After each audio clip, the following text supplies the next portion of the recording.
Decisión Chile, uno de los temas más debatidos en esta campaña presidencial, tanto en primera como segunda vuelta, la migración.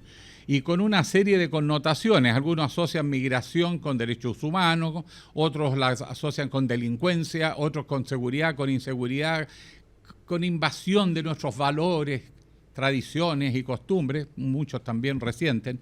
Pero otros dicen que si no fuera por los migrantes, no sé qué haríamos en un país que la tasa de natalidad cae dramáticamente y no hay mano de obra para muchas funciones. Pero los datos fríos son, ya más del 10% de la población chilena o que vive en Chile son extranjeros, legalizados, formalizados o en situación de irregularidad, no ilegales, irregulares. Por otro lado, tenemos también que hay chilenos que migran. Por lo menos entre 600 y 700 mil chilenos viven en el extranjero, en muchos países donde hay oleadas migratorias hacia Chile. Y en el debate presidencial, tanto Janet Jara como José Antonio Kast han tenido debates sobre esto, distintos enfoques de cómo enfrentar esta situación, y de ello vamos a conversar con dos personas académicas e investigadoras de la Universidad de Santiago de Chile, USACH, que se han dedicado con mucho esmero a trabajar estos temas. Adriana Palomera, directora académica del Centro de Estudios Migratorios de la USACH, el CEM, y Beatriz Seguel, encargada de vinculación con el medio del Centro de Estudios Migratorios de la USACH, a quienes les damos la bienvenida. ¿Cómo están? Muy bienvenidas. Muy bien, muchas gracias. Sí, muchas gracias. Bueno, le voy a contar que Adriana Palomera es doctora en estudios americanos en el Instituto de Estudios Avanzados de la Universidad de Santiago, magíster en Historia en la misma casa de estudios y actualmente directora, decíamos, académica del Centro de Estudios Migratorios. Su especialidad, temas de migración, refugio y memoria, historia política y social de los siglos XIX-XX, tema mujeres, imaginarios y además la discursividad anarquista. Beatriz Seguel, por su parte, geógrafa, magíster en Geografía por la Universidad de Chile, encargada de vinculación con el medio del Centro de Estudios Migratorios de la USACH y además asistente de investigación y coordinadora de diversos proyectos vinculados a migración y territorio. Y ha publicado bastante sobre los temas de la vivienda, trayectorias migratorias, relaciones entre género y migración, etcétera. Dos personas ampliamente especializadas y con una gran sensibilidad sobre el tema. Lo que vamos a hacer es analizar lo que han dicho los dos candidatos que pasaron a la segunda vuelta. ¿Cuál es su tesis y cómo ustedes ven los pros y los contras? El primer tema que les vamos a poner es el empadronamiento de los migrantes ilegales o la expulsión de los migrantes digitales. Abordemos el tema de José Antonio Kast y su plan de expulsiones. Adriana Palomera, ¿qué opina de esto? ¿Es viable primero? ¿Qué alcance puede tener? ¿Cómo se puede proceder a algo como esto? ¿Qué efecto tendría? O sea, yo creo que en el sentido de la realidad, uno lo primero que debería pensar en cómo se va a gestionar. El problema es la gestión. ¿Cómo gestionas tú, cómo gestionas la migración, pero también cómo gestionas la salida de lo que propone el candidato? En ese sentido, me parece muy difícil el proceso de expulsión, salvo que pensáramos en unos 10 años de expulsión de las personas que queremos expulsar, de acuerdo a la postura de Kast. Es complejo porque primero hay que identificar a quién voy a expulsar. ¿Quiénes van a salir? ¿Los que están en la cárcel? ¿Los que han cometido delito? ¿Los que cometieron delito ya están afuera, pagaron? ¿Los que son irregulares? Como bien decías tú, no ilegales. Adultos, hombres, mujeres. O sea, hay una serie de elementos que me parece que es muy fácil decir vamos a expulsar en esa cosa, en una nebulosa, ¿no? Si tú no identificas a quienes quieres. Y por otro lado, en el sentido práctico, material, claramente se requieren muchos recursos para poder expulsar a alguien. No basta con decir esa persona se va a pagar su expulsión. O también, como ha dicho el candidato, que los los empresarios paguen a quien contrataron. O sea, no hay ninguna posibilidad de que eso suceda. Por lo tanto, me parece que es una medida un poco apresurada, por lo menos el decirla, y no sé qué tan efectiva puede ser. De seguro podrían alcanzar a salir algunos aviones con expulsados, pero me parece que eso... ¿Pero dónde aterrizan?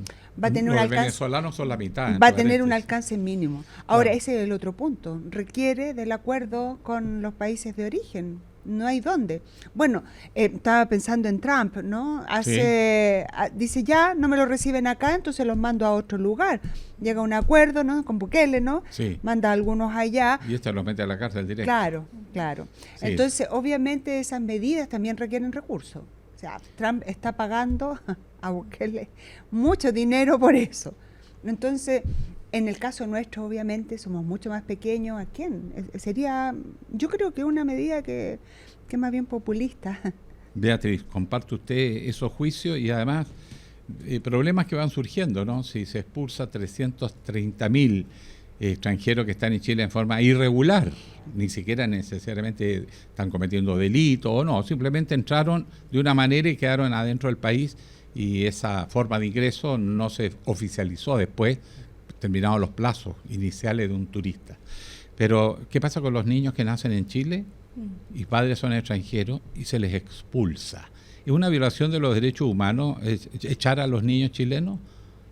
¿Cuál es el estatus que se genera aquí? Bueno, ante todo es importante tener presente como el contexto en el cual se está planteando como esta medida o esta como propuesta. Porque igual tiene todo un ámbito mediático, en primer lugar. Tal como comentaba Adriana, está esta nebulosa finalmente de a quién expulsar. Y asimismo se habla de esta cantidad importante de personas en irregularidad donde se le atribuyen distintos ámbitos negativos finalmente. Es como esta idea de, claro, que entran al país y finalmente esta misma condición de irregularidad de ingreso como que permitiría o propiciaría finalmente distintos tipos de comportamientos negativos. Sin embargo, al momento de ingresar al país, y eso lo hemos visto en distintas investigaciones, las personas desarrollan su vida de una forma natural. O sea, finalmente la vida sigue. Las personas trabajan, logran con bastantes dificultades acceder a la vivienda. Sin embargo, y en eso se enmarca esta situación de los niños y niñas y adolescentes, muchos de ellos chilenos por nacimiento, asimismo niños que han migrado junto a padres en condiciones bastante difíciles. Y hay distintas discusiones también respecto, justamente algunas cosas que CAST ha discutido en distintos debates o en distintas opiniones, respecto al hecho de, al momento de expulsar a padres o cuidadores, los niños deben irse con ellos o quedar a cargo del Estado, lo cual se podría considerar una violación, o sea, más que una violación, como un problema de derechos humanos, por el mismo hecho de que los niños van a quedar sin protección finalmente. Niños chilenos expulsados, eso es violación de derechos humanos, no hay vuelta que darle. Ahora, separarlo de los padres, dejar a los hijos a cargo del Estado, ¿qué Estado? ¿Quién se va a hacer cargo del Estado? No se ha aclarado, esos niños quedan entregados a su suerte. Ustedes han escuchado la información terrible, entre paréntesis, agrego este elemento. Niños chilenos cruzando por Diarén. Este no es un paso fronterizo, es una región amazónica terriblemente llena de riachuelos, aluviones, temporales y una selva que está en la frontera de Panamá para seguir hacia Centroamérica. Y bueno, han pasado por lo menos hasta hace 2 años atrás, que vi la estadística, más de 4.000 niños chilenos que iban, la mayoría sin sus padres, porque en ese paso muchos niños o padres y adultos también fallecen, mueren. Vienen las inundaciones, las lluvias, se pierden en la selva y las autoridades panameñas detectaron más de 4.000 niños que hablaban en chileno, se dieron cuenta de inmediato y los interrogaron y hablaban de su escuela en Chile, del amor a ese país en que habían vivido y que se habían tenido que ir, en este caso porque simplemente en Chile se les cerraron todas las puertas. Allí también hay un tema humanitario con los menores. Y esa vertiente en las estadísticas de las discusiones políticas ni siquiera se mencionan. Aquí hay niños involucrados. La mitad de los migrantes del mundo son niños, menores de edad al menos. Bueno, en este caso es como... Yo creo que hay 2 miradas. Una, de hecho ayer estábamos en una reunión con Beatriz y otra gente a propósito de la migración haitiana y me sorprendió mucho, siendo el Centro de Estudios Migratorios, el darnos cuenta de cómo bajó la cantidad de migrantes haitianos que existen en Chile. Sí. Y pensaban, bueno, pero ¿por qué pasó eso? Y a propósito, ¿por qué salieron? Porque salieron muchos. Y eso tiene que ver con el país que somos también. O sea, somos un país que esta estructura de lo homogéneo, Chile, chileno, chilena, no basta con decirlo, tiene como una estructura, ojalá hacia lo blanco, no lo afro, no lo nativo, o sea, no lo latinoamericano, ¿no? Yo creo que en este caso la población haitiana se impactó de esa visión, ¿no? Y en este caso a mí siempre me ha sorprendido mucho la posición que tuvo el Estado chileno respecto a esos carnets. No pasó nada. Sí. No pasó nada. No hubo ninguna alerta de decir vamos a mandar al canciller o vamos al canciller que opina de esto o algo vamos a hacer. Es un problema de política pública, pero también del Estado, ¿no? Y pasó. Y no sabemos dónde están, que es lo peor. O sea, hay más de 500 niños que no se sabe dónde están, que se perdieron en eso, no se sabe si entraron, si llegaron a Estados Unidos con sus padres, si algunos los volvieron a Haití, pero bueno, eso quedó ahí y no es tema, sí. ¿No? En Diarén, entre paréntesis, muchos de esos niños iban solos, ya se habían separado a sus padres, pues se habían perdido, por lo tanto es un elemento a tener presente. En el caso de Janet Jara, también se ha pronunciado sobre este tema, y había una cierta contaminación también con la presión por el tema migratorio, como mirarlo como algo malo para el país, peligroso. Y de repente en esta campaña hubo algunos visos extraños, pero ella propone de alguna manera priorizar la regularización, adoptando tecnologías modernas y darse plazos para regularizar. ¿Lo ven más probable esto que llaman regularización acotada de Janet Jara? Bueno, en primer lugar, como lo que comentabas al principio, al momento de hablar como de la migración, y sobre todo en este momento que hay un escenario bastante álgido respecto a la discusión, es algo que aparece bastante en los medios en este momento incluso, es que se posiciona y se ve a la población migrante, especialmente población latinoamericana. Porque justamente cuando se habla de población que vive en el país, que viene del norte global, como se le dice teóricamente, se le denomina desde el término de extranjeros. Y eso hace bastante la diferencia. Entonces, eso le da una complejidad para comenzar.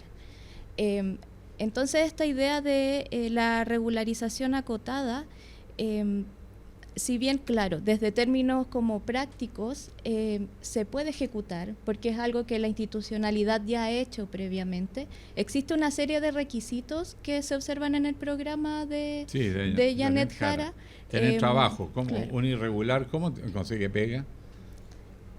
Pregunta. Claro. ¿Se fija? Hay una complicación también. Sí, perdón que te robe. Ahí me parece que cuando uno, no solo de estos dos candidatos que fueron los que pasaron, pero también de los anteriores, lo que uno se da cuenta es desconocimiento en las propuestas respecto a la migración. Se dicen cosas que ya existen, por un lado, y otras como que fueran la gran novedad, y uno se pregunta, y bueno, ¿y qué? Si esto ya está en la ley, esto se ha hecho, esto fracasó, no sé si me entiende. En ese sentido me parece que hay como que ahí falta un poco más de asesoría. La regularización, como dice Beatriz, obvio, todo el mundo esperamos, incluso aunque sea acotada. Yo creo que aunque sea acotada se necesita una, porque ya lo hemos dicho como Centro de Estudios Migratorios, claramente en la medida que nosotros regularizamos sabemos quiénes están. Mientras más personas irregulares, menos conocimiento tenemos de esas personas. Y es ahí donde también pueden entrar otros grupos, ¿no? Como nocivos. Pero vale decir también que en las investigaciones, en esta identificación que se hace inmediatamente de inmigrante irregular delincuencia o inmigrante irregular en crimen organizado, la verdad es que no hay ninguna certeza de eso, no hay investigaciones que lo comprueben. Es probable, y de hecho apareció en la prensa de algunos personas que han cometido delitos siendo extranjeras, estaban regulares. O sea, no hay necesariamente una relación directa entre uno y lo otro. Lo que sí como política pública necesitamos obviamente saber quiénes están. Entonces, esto de decir, no vamos a hacer nada porque es como que fuera un derecho, en realidad yo creo que hay que verlo del otro lugar. Como Estado tenemos las responsabilidades, no solo por una cosa de beneficio o de la perspectiva de derecho humano, ¿no?, que es válida, sino también por un problema de seguridad. Si yo sé quién está acá, obviamente tengo posibilidades de identificar las problemáticas, las fortalezas que se vienen, entre otras cosas. Sí. Claro. Beatriz, su opinión sobre la propuesta de la candidata Janet Jara de regularización acotada, que tiene 3 requisitos. El primero es que tengan pega, trabajo. Si no están regularizados, cuesta. Y si tú contratas a un migrante en situación irregular, yo no sé si estás violando la ley. Pero, en fin, no registrar antecedentes delictivos. Estamos todos de acuerdo, pero para eso hay que saber cuáles son los antecedentes. Aquí se ha juzgado gente en los tribunales con nombre equivocado que no era el que correspondía y que eran mafiosos, y el tribunal nunca se enteró. Y después la jueza ordenó liberarlo, después se arrepintió, ordenó que lo detuvieran y ya se había arrancado. Pero parece que lo pillaron en otro lado. Después un empadronamiento biométrico y se da plazo, 6 meses. ¿Lo ve viable? Es complejo, porque en primer lugar, como los primeros 2 requisitos en el ámbito de la irregularidad son complejos. En primer lugar, porque antes de todo eso se necesita que las personas tengan una serie de documentos, en primer lugar, para poder asegurar y como comprobar su propia identidad. Y dado como las situaciones como políticas internas de distintos países, como de Venezuela, por ejemplo, o del mismo Haití, que tiene bastantes temas como administrativos que dentro del mismo país cuesta realizar, eso en primer lugar va a generar que se tome una cantidad de tiempo importante. Y eso va a ralentizar finalmente que las personas realicen el trámite. Y por otro lado, respecto como a la temporalidad, el dar un periodo como acotado justamente para la regularización, también respecto como a los aprendizajes que comentaba Adriana anteriormente, muestra de que tiene, efectivamente una serie de complejidades porque las personas siguen ingresando de forma irregular. El ingreso de personas bajo distintos lugares como de la frontera sigue ocurriendo. Entonces esto tal vez, la pregunta es, ¿se va a requerir continuar realizando estas medidas de regularización acotada? ¿Habría que generar como un sistema que sea como permanente, tal vez? Bueno, de hecho va a seguir viniendo gente y hay una serie de señales también que no es llegar y expulsar. Primero ya vimos el problema de los aviones. Los que no son vecinos, avión. No hay manera de resolverlo así. Y segundo, Perú ya nos puso militares en la frontera. Uno podrá interpretar como quiera eso, de que quieren colaborar con las Fuerzas Armadas de Chile, pero también una señal a Chile, no, por aquí no van a salir por tierra. Y si apuramos y presionamos a Bolivia o a Argentina, nos van a decir lo mismo. Así que hay que asumir que tenemos que resolver este problema. Y estamos analizando si las propuestas de los candidatos presidenciales son, primero, viables y segundo, se ajustan al derecho internacional, porque no podemos transformarnos en un Estado violador de derechos. ¿Qué entienden por empadronamiento biométrico? ¿Existe la tecnología en Chile, el personal suficiente? Y en 6 meses, ¿y qué pasa si pasan los 6 meses y no se regularizan porque las autoridades no dan el ancho? Porque la PDI, extranjería, el que sea, que tiene que regularizar, no alcanza a hacer la pega. Si basta ver las medias filas tremendas que hay frente a las oficinas públicas de extranjeros tratando de regularizar. Es problema de la autoridad chilena que no han sido capaces, más que la falta o no falta de voluntad de los migrantes. O sea, hubo un caso, fue el año pasado, lo del el estadio Víctor Jara. No, fue hace unos meses. Fue hace unos meses ya no recordaba. O sea, hicieron un llamado y la gente repletó, porque muchas personas que están acá tienen la intención de estar bajo los preceptos de la ley. Es decir, la mayoría de los migrantes no quiere ser irregular, todo lo contrario, quiere ser identificado. Siempre hay alguno u otro que va a estar por fuera, ¿no? Pero la mayoría quiere hacerlo. Cada vez que se hacen procesos en distintos lugares, en distintos municipios, porque han habido algunos, cuando se hizo esta cuestión de lo biométrico, sí. en muchos lugares se llenaba y la gente creía que iban a hacer eso y no era. Entonces, hay una intención de parte de la población inmigrante por hacerlo. Claramente, me parece que el Estado tiene pocas herramientas para llegar en tan poco tiempo a esa cantidad de personas, pero creo que también hay un grupo pequeño de personas que no van porque tienen miedo, porque les da miedo el que ese mecanismo sea un mecanismo luego de expulsión.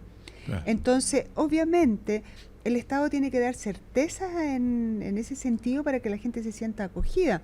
Y algo que quería decir del tema anterior, la irregularidad no solo se da por ingreso de paso clandestino o inhabilitado, también se da porque las personas dentro del país pueden llevar 10 años, 15 años, o no sé, 5 años, y pierden ¿cómo se llama? La condición de visado. Entonces, es muy fácil decir, no, todos entraron por allá. No, hay gente que lleva acá mucho tiempo y que tiene hijos y que tiene situación, incluso que tenía trabajo formal, y lo perdieron y entraron. Entonces, también ahí hay que tener cuidado con eso, pero volviendo al otro tema de lo biométrico, me parece que el Estado en este momento no tiene las herramientas necesaria para en 6 meses lograrlo. Sí, eso, el poco realismo con que de repente los candidatos se ponen, probablemente presionados más por la campaña, de tener que dar respuestas enérgicas, rápidas y efectivas como la gente quiere, pero hay temas que se pueden resolver, pero en tiempos largos. Lo otro que me llama la atención, como temas, el resguardo de la frontera. He escuchado cada cosa. Yo soy nortino. La separación entre Chile y Perú fue un campo minado, literalmente, minado, por el peligro de guerra que tuvimos en la década del 70, comienzo de los 80, del siglo pasado. Y en segundo, y como, bueno, es arena, se desplazan con las lluvias, con los aluviones, entonces de repente aparecen por cualquier parte. Y de hecho, funcionarios que han estado haciendo el desmantelamiento se han visto heridos. Algunos proponen medidas como hacer una zanja. Yo vi una zanja, como se pasaban por arriba de la zanja. El otro es el paso fronterizo no habilitado. Es que no es uno, no es dos. Miles de pasos donde se puede pasar en las 3 primeras regiones de Chile. Por lo tanto, controlar eso, imposible. Una pregunta práctica, ¿no saldrá más barato apuntar por el lado de la regularización y nos evitamos todas estas cosas? Vamos a una pausa y le vamos a plantear la pregunta para escuchar respuestas.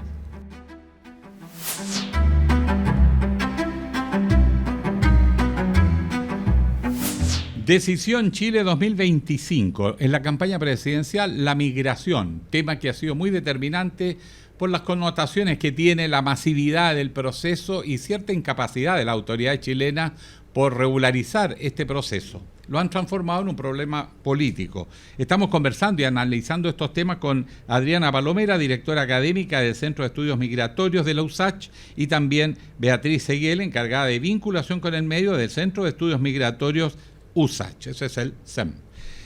Quedamos pendientes con el tema de la frontera.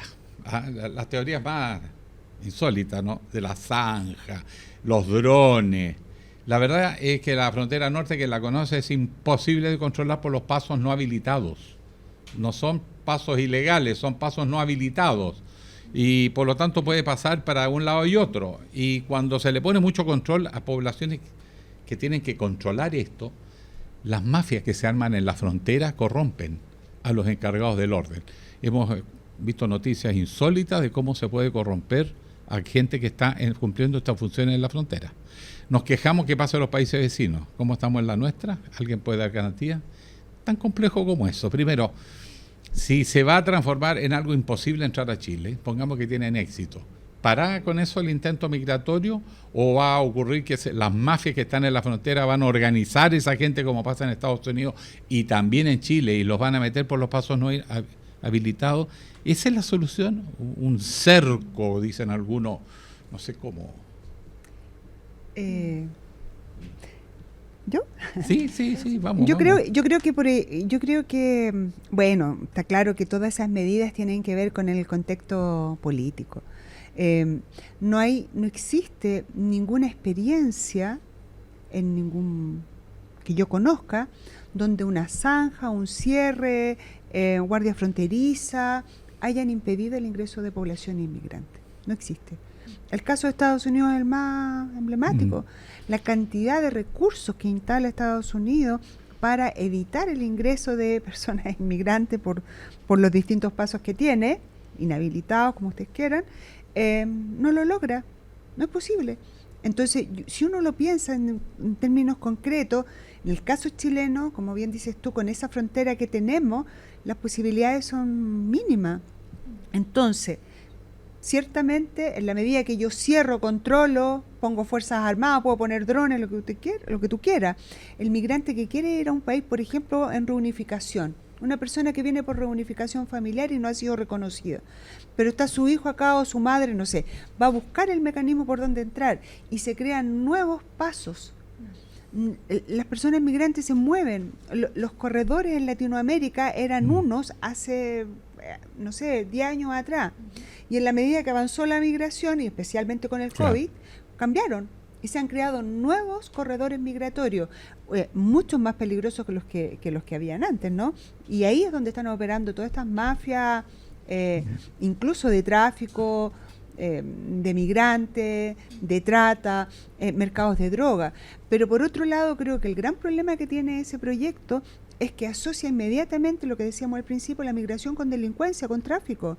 Hay un montón de droga que no entra por la frontera terrestre, claro. Entran por el mar y entran en barcos, entran aviones. Obvio. Entonces yo digo, ahí tenemos un problema, porque nuestra inteligencia debería estar focalizando esto en esos lugares y no en esto de acá que realmente no tiene, a mi juicio, no tiene ninguna posibilidad de éxito. Además puede escalar el conflicto, porque Chile quiere ponerse firme en la frontera con los vecinos, pero los vecinos ya se dieron cuenta que Chile está poniendo militares cerca de la frontera, no en la frontera misma, ojo, pero ya Perú nos puso militares en el lado de ellos, o sea, no, por ahí no va a haber expulsiones a costa de Perú, porque también es fácil tratar de hacerse el problema tirándoselo al vecino. En este escenario, ¿podría escalar eventualmente un conflicto con otro país por los problemas migratorios con vecinos? Es complejo. Es complejo darle como una respuesta como definitiva. No me voy a decir que depende. Tal vez sí.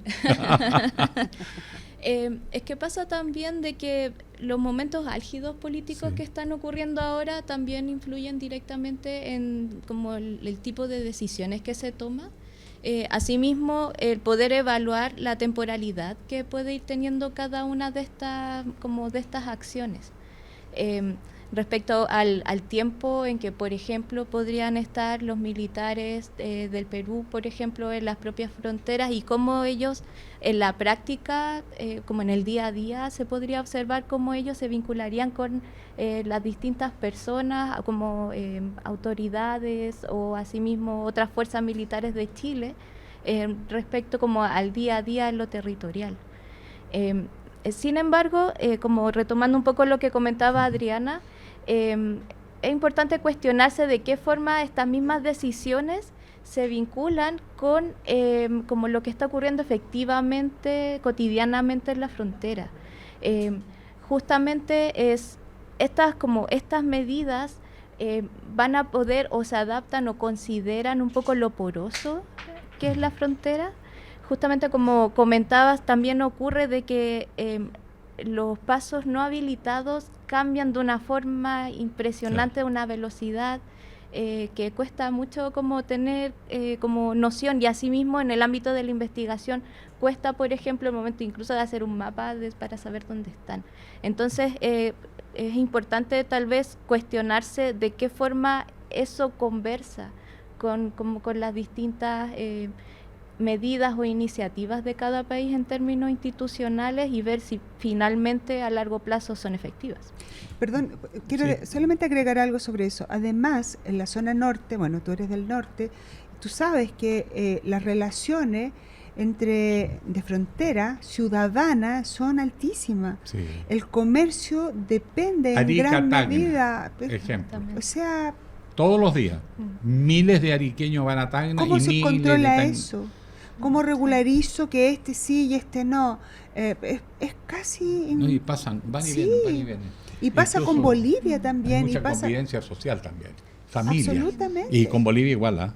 Sí. No tanto como el paso con Perú, pero con Bolivia, sobre todo Calama, por ejemplo, hay muchos familiares a los lados de la frontera. Entonces, eso, no, por eso digo, no se ve realista por la manera un poco como represiva de enfrentar la migración, sino más bien claramente el tema es regularizar. Sale más barato que cualquier otro problema, porque lo voy a amarrar a otro tema que les planteo. Se dice que los extranjeros implica más recursos que son para todos los chilenos y que se tiene que ir a los migrantes y les molesta. En Antofagasta me reclamaba una señora que estas colombianas, porque era Colombia en ese momento el problema, pasan por delante nuestro, siempre las atienden primero. Colombianas jóvenes, embarazadas, tienen preferencia en cualquier centro médico y por lo tanto pasaban por esa característica, no porque eran colombianas. Pero la mano de obra extranjera. Chile es un país que su tasa de natalidad está cayendo dramáticamente.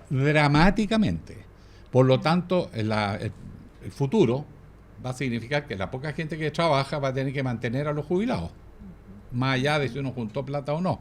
Entonces, hay un problema de viabilidad del país que está complicado si no crece.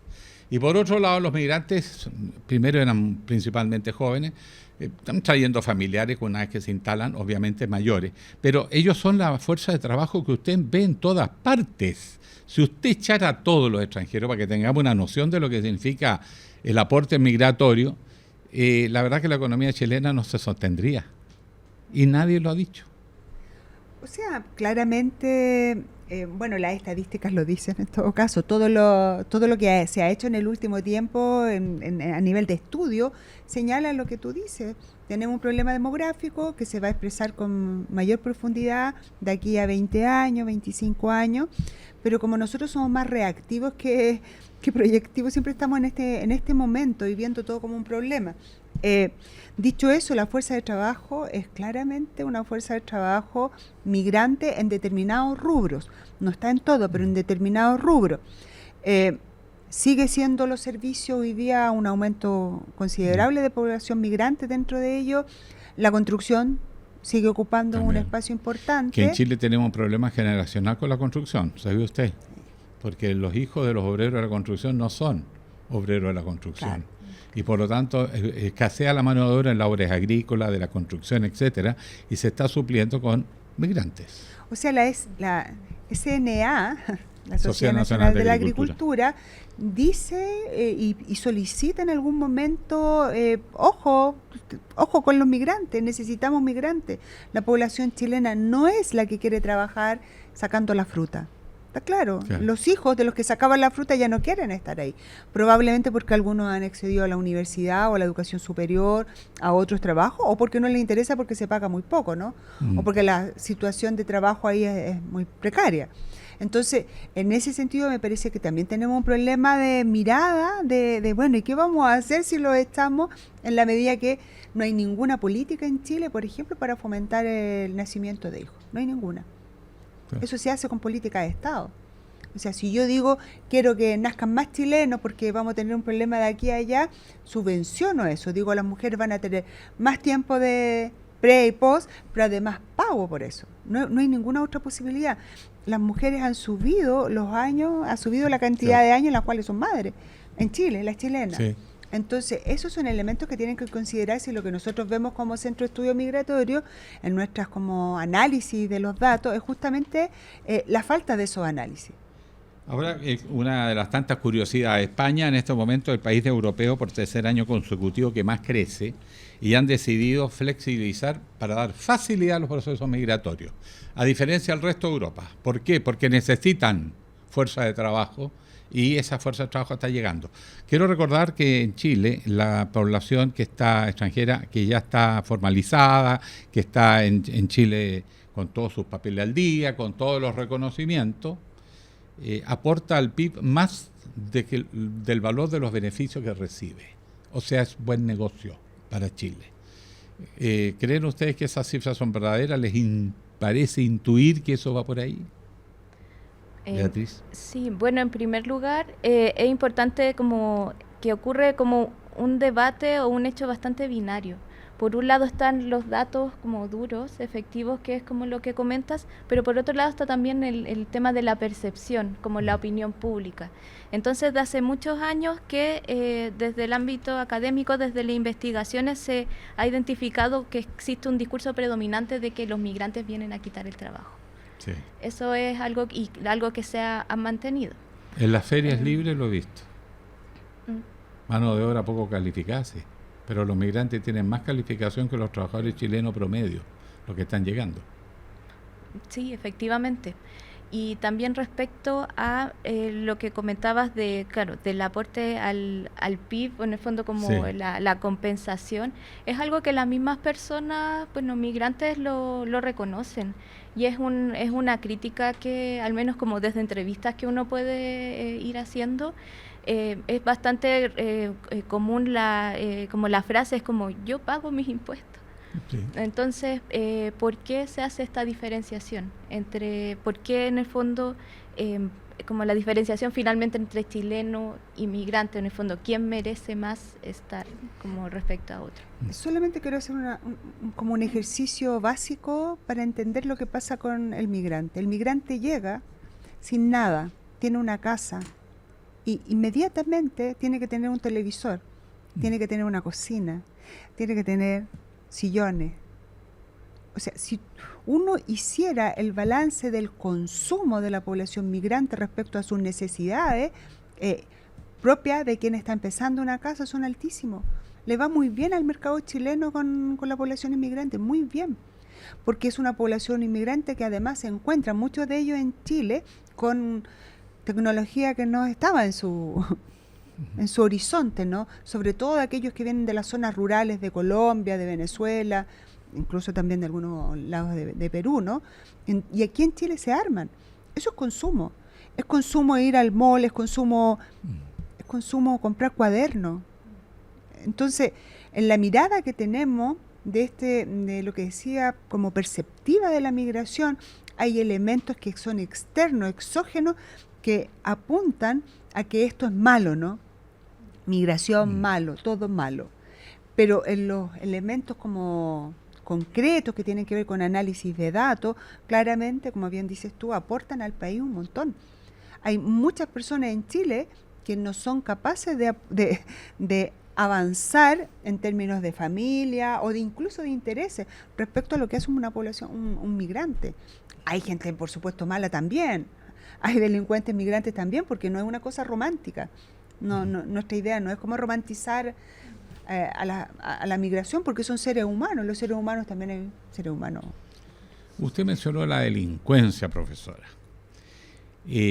Por la experiencia vivida mía en el norte de Chile, las primeras migraciones entraba la población a tratar de regularizar su situación y buscar empleo y acceder a servicios. En la medida que el Estado chileno no los acogía, empezaron a caer en manos de los delincuentes, los gota a gota. Hace ya 12 años atrás, en mi otra época de actividades, hice un informe con la actual senadora Paulina Núñez, de Renovación Nacional.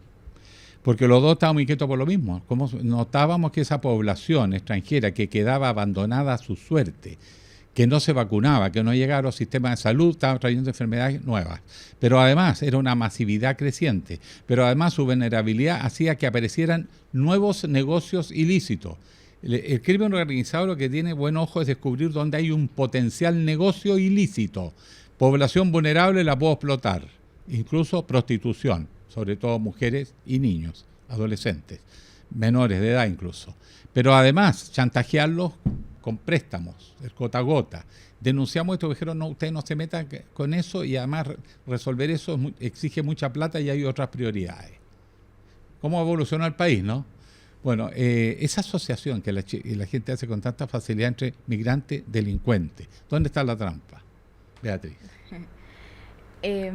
Sí, efectivamente, como un contexto, esto es algo que se empezó a ver, o al menos como desde las propias investigaciones, con el arribo importante de población colombiana. especialmente de población afrodescendiente. Entonces la opinión pública, o así mismo en el día a día, claro, estaba esta asimilación del hombre con ciertas actividades como delictuales, la mujer con ciertas actividades delictuales. Sin embargo, es importante ver como la escala de la situación respecto, bueno, por un lado se ve esta noción más global, justamente como con estas clasificaciones más amplias respecto a la opinión pública, y por otro lado está la situación que se vive a nivel familiar y a nivel individual respecto justamente como un poco lo que comentaba Adriana anteriormente, como el hecho de formar una casa, por ejemplo, de instalarse, respecto a la propia búsqueda de bienestar, si podríamos comentarlo, como respecto como desde lo individual, desde cada persona, para poder obtener sustento. Ahora bien, por otro lado, también ocurre lo que comentabas, el hecho de que, claro, el crimen organizado, las distintas organizaciones buscan vacíos, finalmente. Y asimismo, hay personas que finalmente, historias donde las personas han llegado engañadas, básicamente. Se les comenta desde el país de origen, se les convoca para poder estar acá, para poder tener mayores ingresos en comparación al país de origen. Sin embargo, eso tiende a no ser así al momento de llegar al país, y ahí es donde emergen otros elementos complejos, como por ejemplo es la trata de personas, donde te ves como atrapado finalmente. Me acabo de acordar, Beatriz, Adriana, una información que salió en la prensa y la cubrieron rápidamente. Desapareció, así como apareció, de chilenas que vieron oferta de oportunidad en Nueva Zelanda y fueron a Nueva Zelanda. Y era publicidad engañosa porque en el fondo era para otras cosas. La Cancillería chilena acusó recibo y anunció una investigación. Nunca más se supo, pero está el problema. O sea, estas cosas también nos pasan a nosotros cuando migramos o migran nuestros hijos, los amigos, o chilenas y chilenos. Entonces hay un problema a nivel mundial y global. El problema está que muchos de estos problemas se podrían resolver negociando con los países de origen. Pero nosotros hemos decidido como política exterior ponernos a pelear con esos países. Y por lo tanto perdimos la interlocución para que nos alerten. Esos grupos son mafiosos. Esos grupos son problemáticos. Un error, ¿no? Mire, le cuento que vamos a hacer ahora un pequeño contacto con Diario USACH, que nos ha preparado para este encuentro la siguiente nota. Gracias, Alejandro. Vamos ahora con las noticias de esta jornada, martes 9 de diciembre. La más importante obviamente tiene que ver con el último debate presidencial entre Janet Jara y José Antonio Kast. Se llevará a cabo esta jornada, comenzará a las 21 horas y lo interesante es que va a ser sin público, frente a frente y con 9 bloques. El programa se va a desarrollar en los estudios de TVN. Las preguntas serán realizadas por los periodistas Carolina Urrejola de TVN, Julia Vial de TV+, Iván Valenzuela de Canal 13, Constanza Santamaría de Mega y Macarena Pizarro de Chilevisión. Este es un formato bastante interesante porque se va a hacer, la primera vez que se va a hacer cara a cara sin público. Es un formato que contempla 9 bloques temáticos definidos por los departamentos de prensa de los canales en base a criterios periodísticos, estudios de opinión, contingencia e interés ciudadano. ¿Cuáles son las temáticas que se van a desarrollar en este debate? Serán las siguientes: seguridad ciudadana y crimen organizado, economía y costo de la vida, convivencia social, cohesión e identidad, gobernabilidad y política, políticas sociales, pensiones y empleo, salud, vivienda y educación, relaciones internacionales, inmigración y control fronterizo y corrupción. Esas son algunas de las temáticas que se pueden ver esta jornada en este interesante debate que va a ser desarrollado con 4 minutos por tema para responder, debatir y obviamente intercambiar visiones. Cada bloque va a ser conducido por un periodista distinto. Lo interesante es que además incluyen 2 bloques de preguntas cruzadas donde cada candidato podrá formular una pregunta a su contendor en un tiempo máximo de 1 minuto. Como ya se supo, el sorteo se realizó el día viernes 5 de diciembre y José Antonio Kast abrirá el debate. La primera pregunta cruzada será realizada por Jara, la segunda por Kast y el minuto final de cierre corresponderá a Jara. El formato es bastante interesante porque está diseñada para favorecer la conversación directa y la interpretación mutua, De esta manera, ambos candidatos estarán sentados cada uno en su propio mesón y ubicados de manera que puedan visualmente enfrentarse de forma más cómoda. El debate se desarrollará sin público en el estudio. Por esta vez no vamos a sentir lo que vimos en el debate anterior, donde habían vítores a uno a favor y en contra de otro. Así que en esta ocasión los candidatos también no tendrán la opción de usar dispositivos electrónicos, solo van a poder utilizar papel y lápiz. En otras noticias, Kast ya definió que su cierre de campaña se va a realizar en Temuco y apuesta por un acto mucho más austero comparado obviamente con lo que fue el Movistar Arena, donde estuvo incluso Súmale Primo con más de 15.000 personas. Esta vez la candidatura decidió hacer algo mucho más austero y la elección de la Araucanía no sorprende, ya que la región ha sido uno de los territorios más visitados por Kast durante su campaña, tanto en primera como en segunda vuelta. Así que estas son algunas de las noticias que les podemos contar por hoy día. Agradecemos a los colegas del diario USACH por esta nota que nos ayuda a fortalecer este conversatorio con Adriana Palomera, directora académica del Centro de Estudios Migratorios de la USACH, y Beatriz Seguel, encargada de vinculación con el medio de este mismo centro. Bueno, estábamos haciendo todos estos análisis y una pregunta general. ¿Qué esperan que ocurra con el próximo gobierno? Una palabra clave. ¿Qué es lo primero? ¿Cuál es el hilo conductor? ¿Dónde está el punto clave, el punto sensible?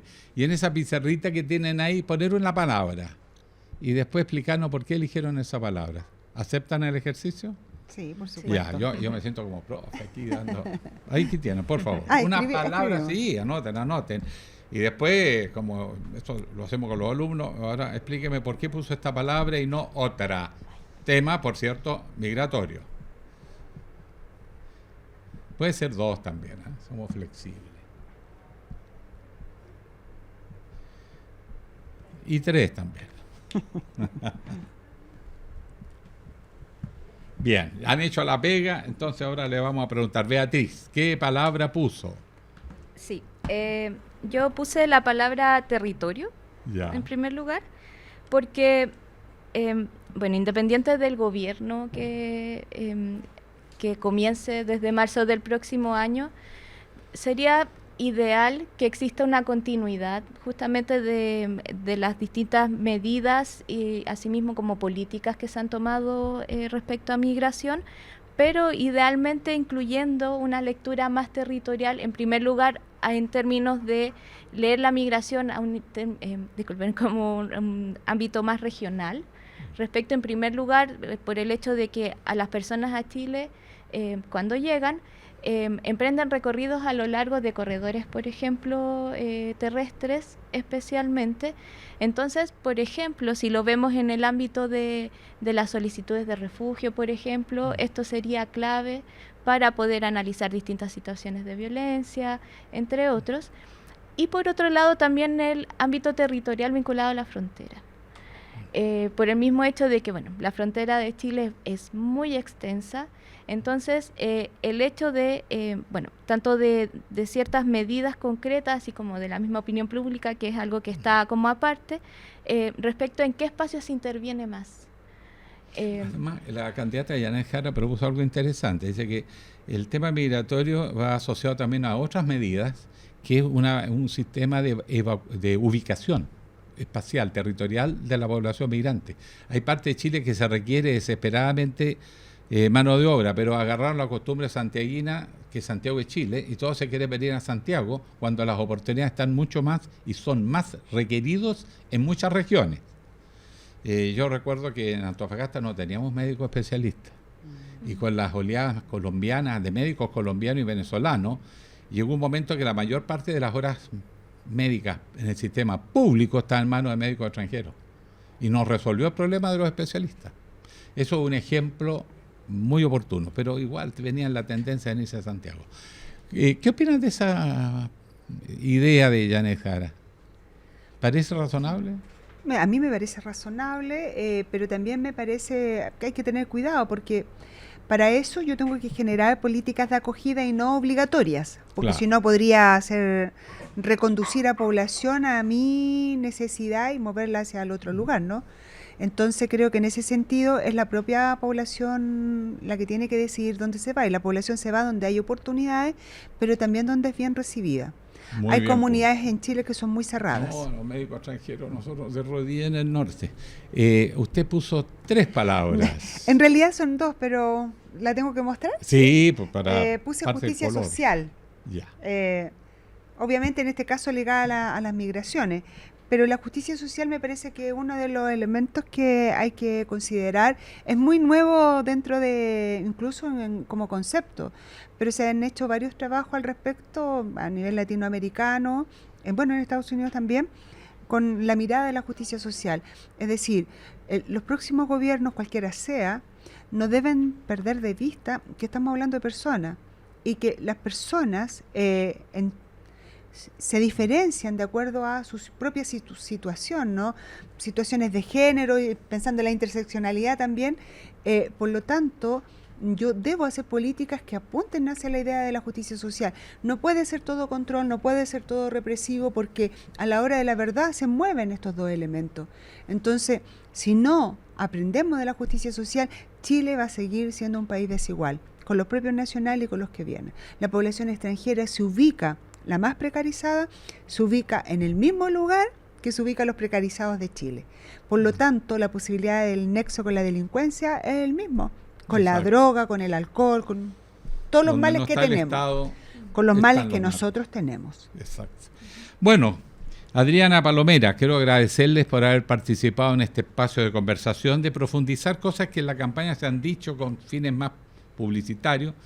Lo mismo Beatriz, sus aportes, muchas gracias. Creo que pensamos en tratar de ver cuán viables son las posiciones que han hecho los candidatos en este tema migratorio, pero hay mucho más aquí, así que siga siempre con nosotros.